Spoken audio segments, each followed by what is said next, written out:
This amendment creates a prohibition on the transfer of cluster munitions. I'd like to begin by thanking my co-lead on this measure, Congresswoman Sara Jacobs, and many of the members who have been fighting to get rid of cluster munitions as part of modern warfare, including Representative Titus, Representative Omar, Representative McGovern. And I would simply observe that if there's an amendment that is supported from Omar to Gaetz with Jacobs and McGovern and Titus in it, it must be a great idea, and we ought to probably adopt it.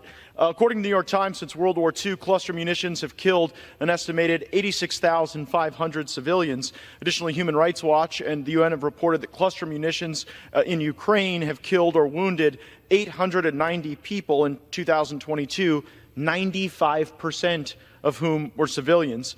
If Congress continues to flood the battlefield in Ukraine with indiscriminate killing instruments like cluster munitions, the blood of everyone impacted, including children harmed, will indeed be on our hands. We should halt the transfer of cluster munitions to any country. We stand rarely isolated in the modern world by still sending these things. And I mean, we're still demining cluster munitions in Laos, for goodness sakes.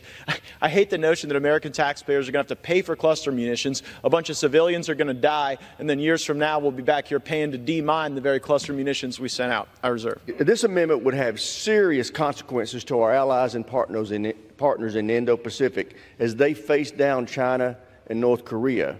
Former Indo-PACOM Commander Admiral Harris highlighted the cluster munitions are essential in a potential conflict with North Korea.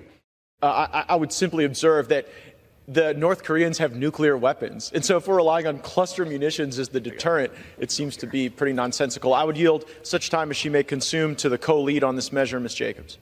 Where's she from? Gentlewoman from California is recognized. Thank you, Mr. Chairman. I rise in support of my amendment with Congressman Gaetz to prohibit the transfer of cluster munitions.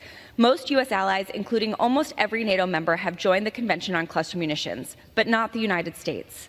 That is a grave mistake because these weapons maim and kill civilians indiscriminately and can be lethal indefinitely.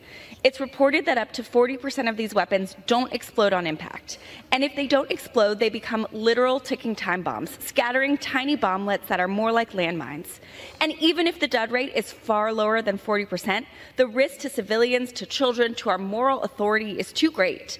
In 2021, the Landmine and Cluster Munitions Monitor found that over 97% of casualties from cluster bomb remnants were civilians, and 2/3 of those were children. And that's because these deadly weapons don't look dangerous.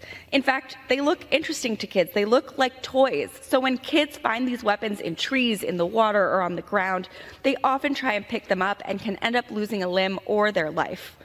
No amount of guardrails for cluster munitions is enough. No amount of so-called tactical advantage is enough. It isn't enough to say the other side is doing it, so we might as well too.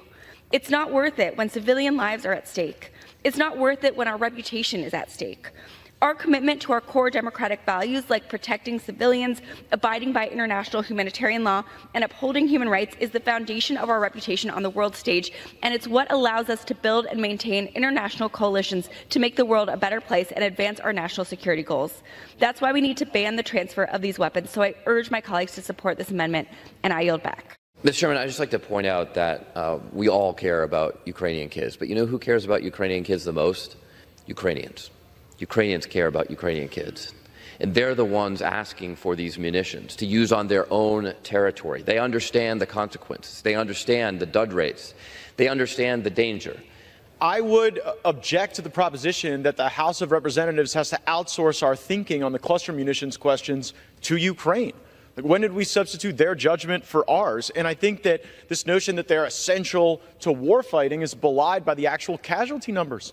If you believe that 95% of the people killed were children, not enemy combatants, which is what the New York Times is telling us, then I think that adoption of the amendment is appropriate. And yeah, we should not be in a race to the bottom for the weapon systems that are the least discriminate and are the most harmful to people who are not engaged in warfare. I reserve. We know that we must support Ukraine as essential for Ukraine, as essential for the United States. We can see that today, as Putin has sent nuclear warships to Cuba, 90 miles away from our border. We must stand together with the people of Ukraine and provide them the best equipment to stop the war criminal Putin. I sure hope we don't have to rely on cluster munitions to deter submarines off the coast of Florida. because not being a munitions expert, I would suggest that probably wouldn't be too effective, because I think the submarines are in the water. Great appreciation of the bipartisan consensus around this. I really miss when the Democratic Party was the anti-war party. Now we're going to see probably a majority of Democrats on this vote for cluster munitions that are killing civilians, that will cost taxpayer money, and they're not even the best deterrent. There's just defense contractors that make them and a country that wants them, and so we're willing to accommodate that death. And I think that I hope this debate illuminates the foolishness of the United States exporting cluster munitions, then we'll have a more responsible consciousness moving forward. I urge the adoption of the amendment. I yield back.